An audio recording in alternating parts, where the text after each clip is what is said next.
No te lo pierdas. ¿Te has preguntado alguna vez por qué algunas personas permanecen completamente impasibles y serenas, incluso cuando todo a su alrededor parece desmoronarse?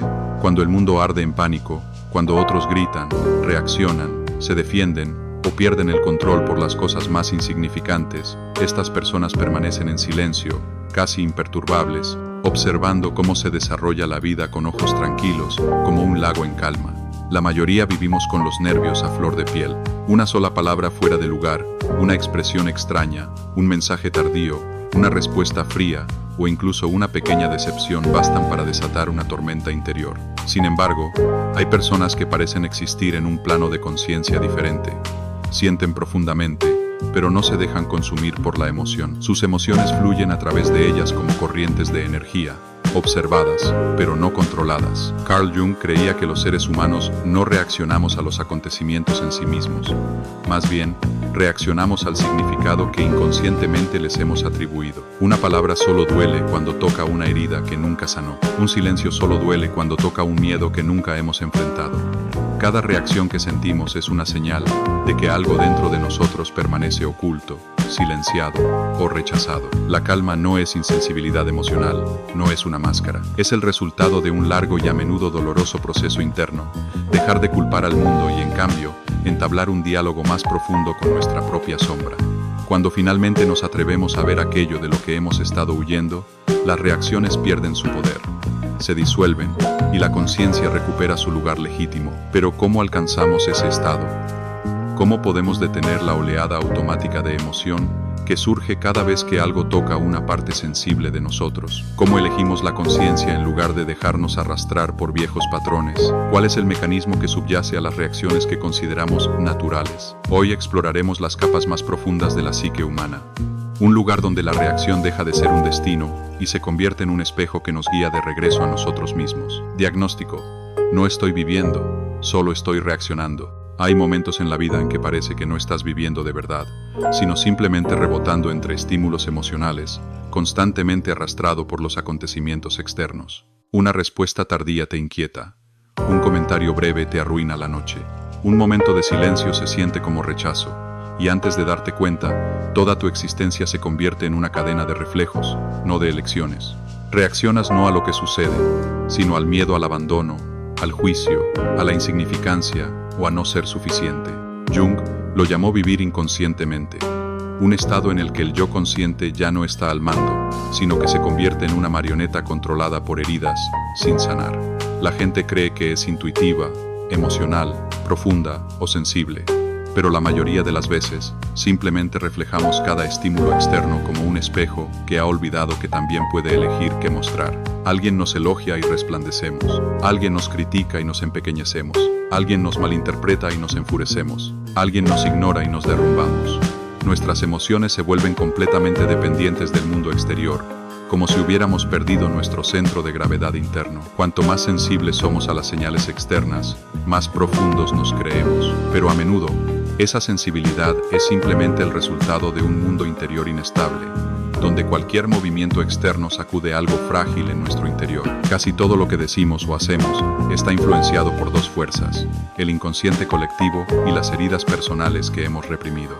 Cuando alguien nos hiere, el dolor no solo se origina en ese momento, despierta una larga cadena de recuerdos: la frialdad de un padre distante, la crítica de una madre estricta, la traición de un amigo, las incontables veces que nos sentimos invisibles. Todo ese pasado irrumpe en el presente y reaccionamos como si nuestra supervivencia estuviera en peligro. La psicología denomina a esto respuesta emocional automática. La amígdala reacciona antes de que la lógica tenga oportunidad de intervenir. Una sola palabra activa el sistema de alarma del cuerpo. El corazón se acelera, los músculos se tensan, la mente se sumerge en la autoprotección. En ese momento, volvemos a ser el niño asustado y desprotegido que fuimos. Pensemos en algo sencillo. Le envías un mensaje a alguien importante y no te responde. Inmediatamente, la mente empieza a tejer historias.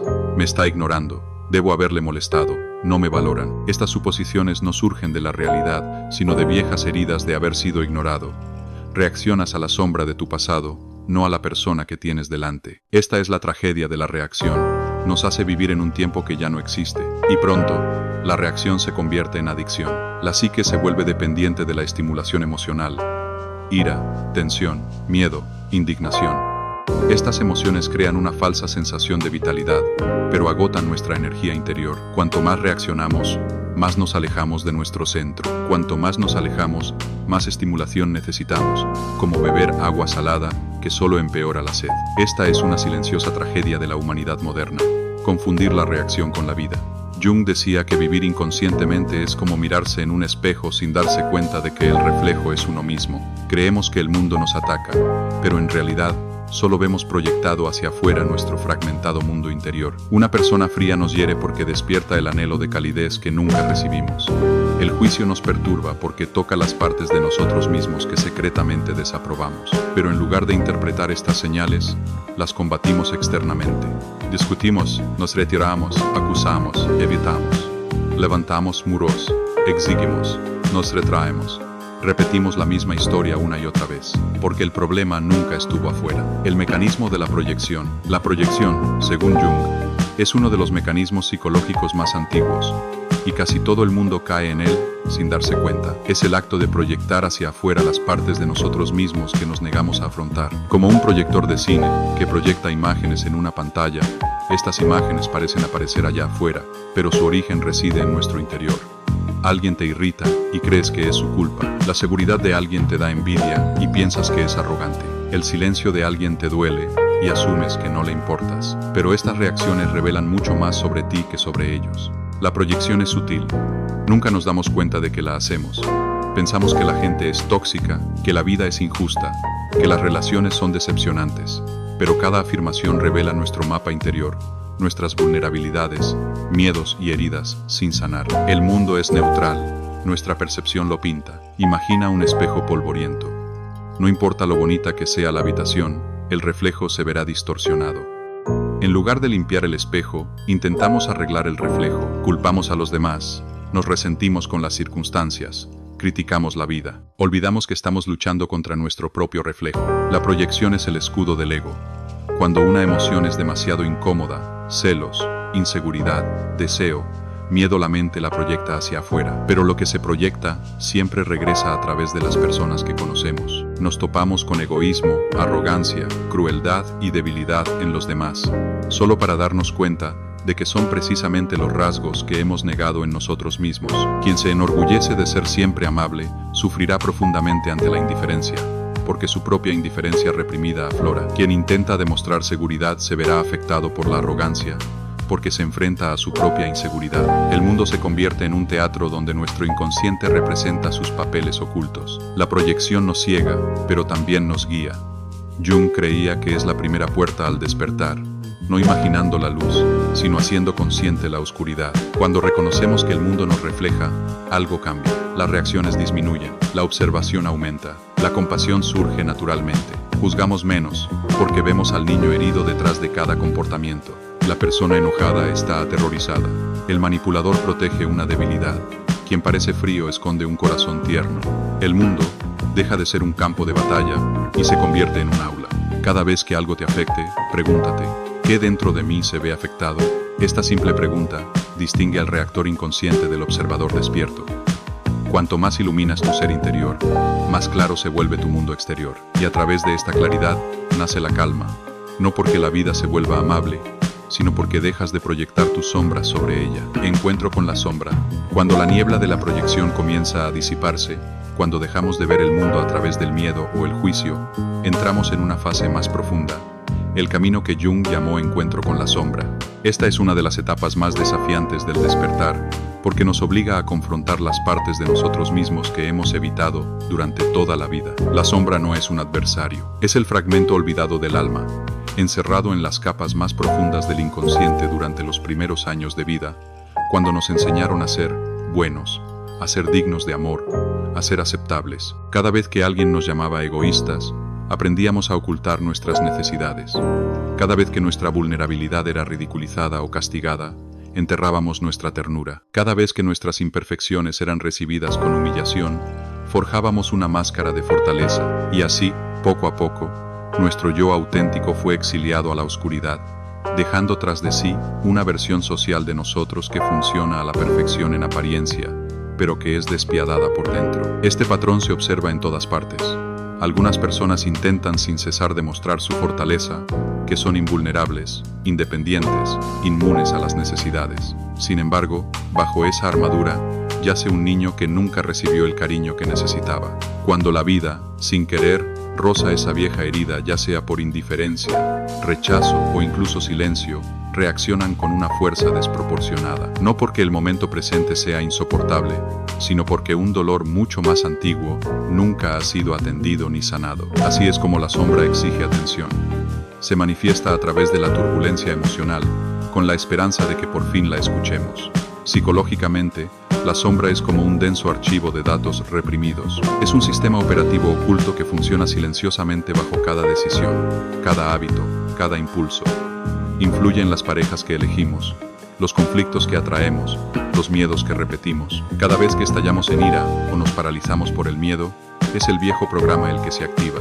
Creemos que tomamos decisiones conscientes, pero en realidad estamos reproduciendo código obsoleto. Solo cuando reunimos el valor para descender a esa profundidad interior, para examinar cada guión y descifrar cada patrón, obtenemos el poder de reescribir la historia. La sombra no es solo un depósito de heridas, sino también una fuente de inmensa fuerza. Contiene nuestro potencial en bruto, indómito, sin moldear por las expectativas sociales ni los juicios morales. Si el inconsciente es un océano, la sombra es su fosa más oscura, fría, intimidante, pero llena de tesoros invaluables.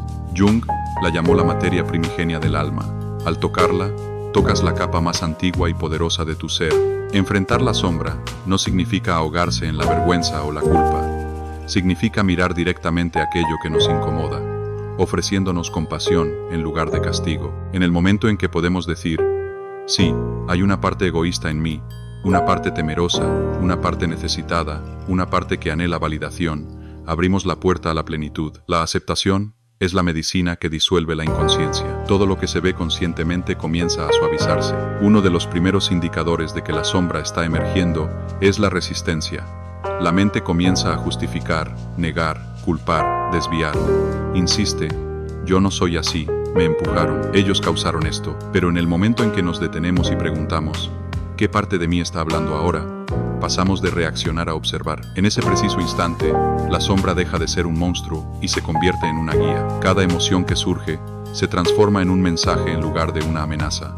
En vez de reprimirla, puedes preguntar, ¿qué intentas decirme? Y a menudo, la respuesta es simple, solo quiero ser reconocido. Jung enfatizó una verdad que muchos malinterpretan.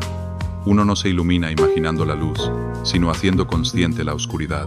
La iluminación no proviene de escapar del dolor, sino de afrontar los rincones ocultos de la psique. La sombra no quiere destruirte, quiere ser aceptada.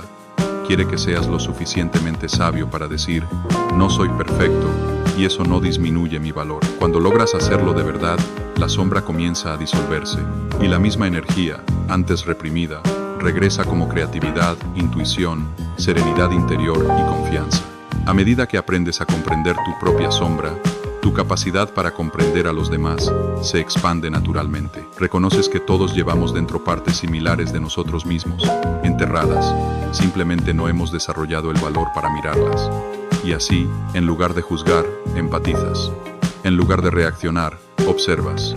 En lugar de resistir, asimilas la lección. Te aquietas, no porque la emoción desaparezca, sino porque sus raíces ya no son un misterio. Finalmente, este trabajo interior te lleva a una profunda transición, el paso del control a la entrega. Esta fase enseña una de las lecciones más esenciales del alma. Jung dijo, lo que resistes, persiste, y nuestro mundo moderno se basa casi por completo en la resistencia. Intentamos controlar los resultados, las emociones, las opiniones ajenas y las circunstancias que nunca debimos controlar. Irónicamente, esta necesidad de control es precisamente lo que nos arrebata la libertad. Cuanto más nos aferramos, más se nos escapa la vida, como arena entre los dedos apretados. En las relaciones, nos aferramos, pensamos demasiado, intentamos moldear el comportamiento del otro, con la esperanza de que el amor perdure. Pero cuanto más nos aferramos, más se sofoca el amor, y finalmente, se disuelve. En el trabajo, tememos al fracaso, la incertidumbre, la falta de reconocimiento. Planificamos, elaboramos estrategias, creamos planes de contingencia, Sin embargo, un solo cambio inesperado puede derrumbarlo todo. El control da la ilusión de seguridad, pero en el fondo se esconde el miedo disfrazado de lógica. Jung creía que la necesidad de control surge del instinto de supervivencia del ego, una respuesta residual de la infancia, cuando la imprevisibilidad nos hacía sentir pequeños e impotentes. De adultos, inconscientemente creemos que si planeamos con suficiente empeño, trabajamos con suficiente ahínco y exigimos lo suficiente, finalmente podremos sentirnos seguros. Pero la vida tiene su propia inteligencia y se resiste a adaptarse a nuestros planes rígidos. Cada vez que la realidad contradice nuestros planes, no es la realidad lo que nos lastima, sino la ilusión de la que debemos desprendernos. El mundo exterior no se puede controlar, solo se puede comprender. Los acontecimientos no son obstáculos, son espejos, y la tarea no consiste en resistirse al flujo, sino en ver el significado que se esconde tras él. Para Jung, soltar es la máxima expresión de madurez consciente. No significa rendirse, sino pasar de la fuerza a la armonía. Es como transformarse del capitán que lucha contra el viento al navegante que comprende su dirección. Si te detienes un momento, respiras hondo y te preguntas, ¿qué estoy reprimiendo con tanta fuerza que hasta respirar me cuesta? Tu cuerpo te revelará la verdad. La aceptación trae claridad. Incluso la investigación científica demuestra que cuando aceptamos en lugar de resistir, las áreas del cerebro relacionadas con el estrés se desactivan, mientras que las regiones responsables de la claridad y la resolución de problemas se activan. Soltar no nos debilita, sino que nos fortalece. Quizás lo hayas experimentado, después de meses de lucha, de darle vueltas a las cosas y de presionarte demasiado, llegas a un punto en el que suspiras y susurras. Está bien, que fluya. Y curiosamente, justo después de rendirte, llega la armonía. Todo empieza a encajar. La gente lo llama suerte o destino, pero Jung lo llamaba sincronicidad, el momento en que la disposición interior se encuentra con las circunstancias exteriores. Soltar no significa pasividad, es un acto de profunda conciencia. Sigues actuando, trabajando, hablando, creando, pero no desde el miedo, sino desde la presencia, desde la claridad. Y los resultados ya no definen tu valía, simplemente reflejan tu paisaje interior. Jung lo comparó con escalar una montaña espiritual. Cuanto más asciendes, más debes soltar. Lo que crees que es fuerza-control, certeza, rigidez, es precisamente la carga que te mantiene estancado. Solo soltando te vuelves lo suficientemente ligero para ascender. Y entonces surge la paradoja. Cuanto más sueltas, más fuerte te vuelves. La verdadera fuerza no es dominio. La verdadera fuerza es la capacidad de permanecer abierto en un mundo en constante cambio. Soltar es confiar en que la vida tiene su propia inteligencia, una inteligencia mucho mayor que tus planes. Es el momento en que la conciencia comienza a armonizar con las fuerzas más profundas del inconsciente. El miedo se desvanece porque ya no hay nada que proteger. Todo se convierte en una experiencia, no en una amenaza. Y cuando realmente sueltas, el mundo cambia. Lo que antes provocaba pánico se convierte en leves ondas. Quienes te hirieron se transforman en maestros. Situaciones que antes te abrumaban se convierten en oportunidades de crecimiento. Finalmente comprendes, la vida nunca necesitó ser controlada, solo necesitaba confianza. Y esto te prepara para el siguiente despertar, activar el ego observador. Si antes eras la ola, zarandeada por las emociones miedo, ira, anhelo, inseguridad, ahora descubres una parte de ti que permanece intacta ante la turbulencia. Es silenciosa, vasta, inmóvil como las profundidades marinas bajo las olas. Este es el ego observador, el testigo consciente que percibe sin reaccionar. Esta parte de ti no juzga, no corrige, no se resiste, simplemente observa. Y en esa observación, el caos comienza a reorganizarse. Puedes sentirlo en tu vida diaria. Alguien dice algo que te molesta, sientes calor en el pecho, pero en lugar de responder al instante, observas. Esto es ira. Ese reconocimiento silencioso crea distancia. De repente, la ira no eres tú. Es algo que sucede en tu interior, una nube pasajera, y tú te conviertes en el cielo que la sostiene. Jung decía que uno no puede sanar mientras permanezca fusionado con la herida. La sanación comienza cuando podemos distanciarnos un poco de la reacción y observarla. El ego observador es ese espacio sagrado entre me duele y me doy cuenta de que me duele. Ese pequeño espacio es liberación. Una vez descubierto, se convierte en un santuario intacto, inviolable ante las palabras o acciones de cualquiera. Cultivas esta presencia no por la fuerza, sino a través de la atención plena. sentado a solas, observando tus pensamientos acelerarse. ¿Por qué no respondieron? ¿Dije algo malo? Y simplemente notando. Mi mente está preocupada otra vez. Ese simple reconocimiento es libertad. Porque en el momento en que ves un pensamiento, dejas de ser su esclavo. Incluso durante un conflicto, cuando tu corazón late con fuerza y tu respiración se agita, si puedes nombrarlo, mi cuerpo está reaccionando. Algo me está afectando. Ya te has distanciado de la tormenta. Y desde esa perspectiva, ya no dices palabras de las que luego te arrepentirás. Te vuelves consciente, expansivo, despierto. Ya no sientes la necesidad de ganar, porque ya no estás atrapado en el viejo juego. Empiezas a ver más allá del guión emocional que antes dictaba tus reacciones. Y en lugar de responder por instinto, empiezas a responder desde la claridad. Jung describió el ego observador como el puente entre el ego cotidiano y el ser profundo. Cuando esta presencia observadora se nutre y fortalece, poco a poco empiezas a reconocer que el ego nunca fue el centro de la existencia, sino solo un personaje temporal en un juego de conciencia mucho mayor. Y en el momento en que dejas de representar ese personaje, finalmente ves el guión tal como es. Empiezas a reconocer los hábitos, impulsos, heridas y miedos que antes te dominaban sin tu consentimiento. Jung denominó a este proceso de desidentificación de la falsa identidad. Y, contrariamente a lo que muchos suponen, operar desde el ego observador no convierte a una persona en fría o distante. De hecho, profundiza la calidez y expande la compasión, porque al mirar a los demás, uno ve que ellos también se ven arrastrados por las mismas corrientes emocionales con las que uno mismo luchó en el pasado. En lugar de reaccionar con ira, uno empatiza. En lugar de defenderse, uno escucha. En lugar de intentar ganar, uno elige la comprensión. Y este simple cambio de presencia transforma por completo la atmósfera de cualquier interacción. Las personas perciben la serenidad que emana de uno, la paz serena que lo rodea, y algo en su interior también comienza a suavizarse. El ego observador se convierte en el guardián que custodia la puerta de la conciencia. No lucha contra la oscuridad, no ahuyenta la emoción, simplemente ilumina el espacio. Y una vez que entra la luz, la oscuridad se disuelve naturalmente sin resistencia. En la obra junguiana, esto se entiende como una conciencia activa, pero no intrusiva, del mismo modo que un alquimista observa la transformación del metal dentro de un horno. El alquimista no apresura el proceso ni intensifica la llama, simplemente mantiene un fuego constante. La conciencia funciona de la misma manera. Cuando permaneces presente sin resistencia, la sanación se produce por sí sola. El despertar del ego observador marca la transición del instinto a la conciencia, de la reacción a la elección, del inconsciente a la auténtica libertad. Y a medida que esta facultad interna se fortalece, descubres que ya no necesitas controlar tus emociones. Has trascendido el ámbito donde el control importa. Las emociones se convierten en visitantes, llegan, permanecen un instante y luego se van.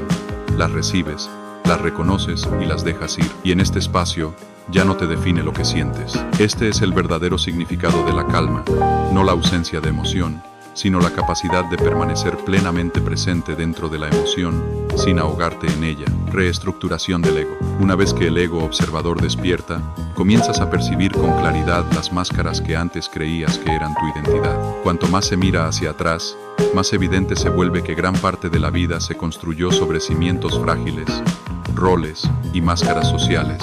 Lo que Jung denominó la persona. Es en este punto donde comienza el verdadero trabajo de reestructuración del ego. No se trata de convertirse en alguien nuevo, sino del viaje de regreso al propio centro. Esto se hace más evidente en momentos de crisis. Perder el trabajo, terminar una relación, ser incomprendido, enfrentar el juicio ajeno. Cuando todo se derrumba, no es el mundo el que se desmorona, sino la vieja versión del yo, la que se desmorona. Jung afirmaba que la crisis es el momento en que el alma tiene la oportunidad de renacer, porque solo cuando el falso ego se disuelve el verdadero ser, tiene espacio para emerger. Reestructurar el ego no consiste en eliminarlo, sino en redefinir su relación con el ser más profundo.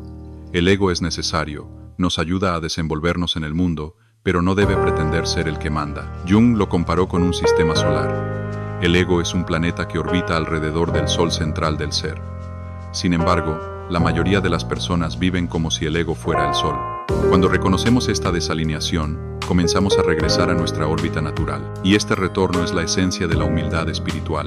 No se trata de menospreciarnos, sino de comprender nuestro verdadero lugar en el todo. En psicología, esta fase se conoce como reestructuración de la identidad. Cuando las personas experimentan una pérdida o una conmoción, Sus estructuras del ego previas ya no se ajustan a las nuevas experiencias internas. Las creencias se derrumban, los viejos mecanismos de afrontamiento fallan. La identidad que antes lo mantenía todo unido se vuelve demasiado pequeña para la nueva conciencia que intenta emerger. Pero este colapso no es una tragedia, sino evolución. Una serpiente no puede crecer sin mudar de piel. Lo viejo debe caer para que lo nuevo surja. El viejo ego se construye a partir de lo que otros dicen de nosotros. El nuevo ego emerge del silencio, del momento en que dejamos de escuchar el ruido y comenzamos a escucharnos a nosotros mismos. Jung enfatizó que el sí mismo no necesita ser construido, solo necesita que se eliminen las capas que lo ocultan. Quando deixamos de aferrar-nos a títulos, roles, logros o historias, descubrimos ao testigo interior. Este testigo no es el padre, ni el niño herido, ni la víctima, ni el héroe.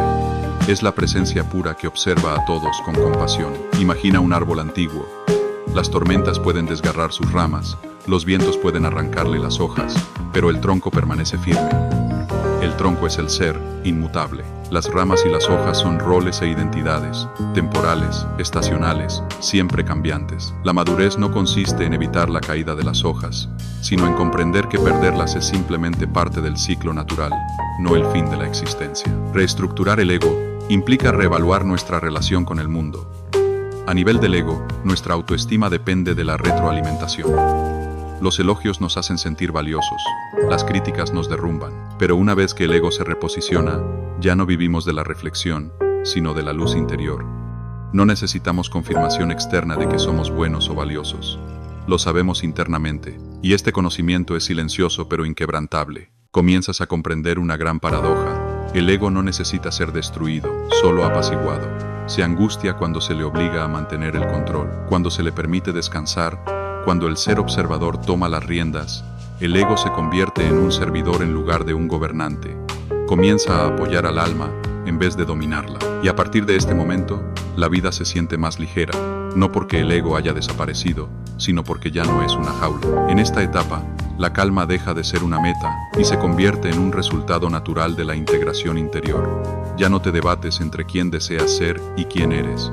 Ya no luchas entre la lógica y la emoción. Te das cuenta de que son partes de un mismo todo. Reestructurar el ego no crea una persona nueva, revela la verdadera, oculta bajo el miedo y las expectativas. Prácticas fundamentales.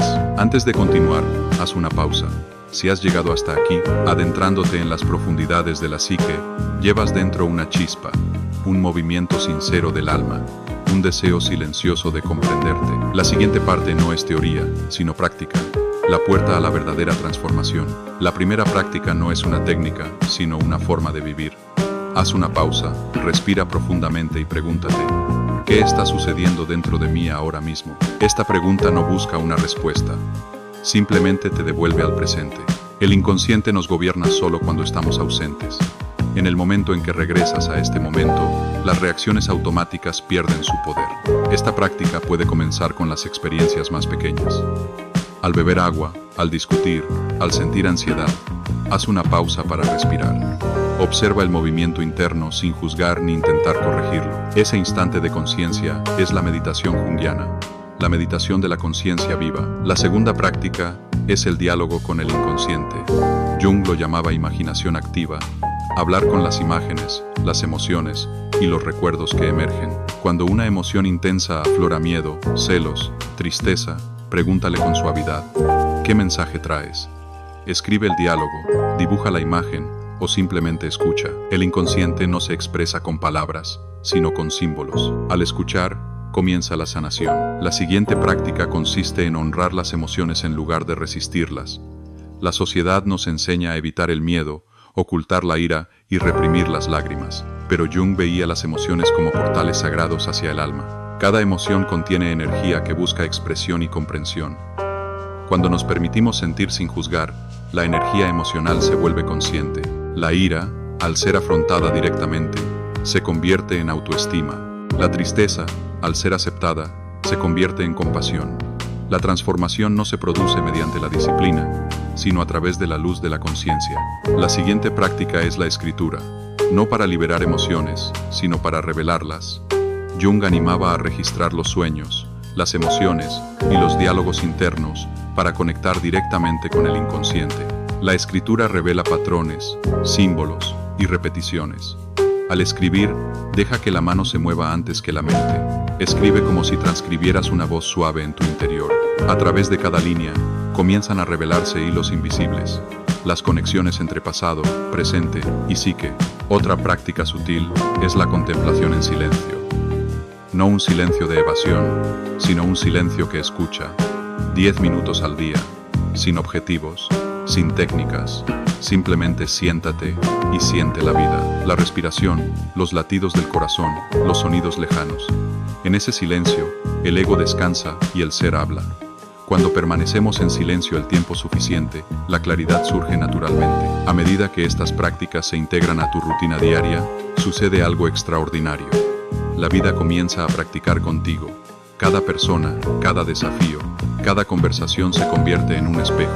El mundo se transforma en un libro viviente de símbolos a través del cual tu inconsciente se comunica. Conclusión: poco a poco, sin forzar nada, te vuelves más lúcido, más suave, más natural, como un río liberado de piedras. El trabajo junguiano no busca crear una mejor versión de ti, sino revelar tu verdadero ser. Y cuando emerge el verdadero ser, todo lo demás en la vida se reorganiza sin esfuerzo. En ese momento, ya no buscas la paz. Te conviertes en la paz que fluye silenciosamente a través de cada instante de tu vida.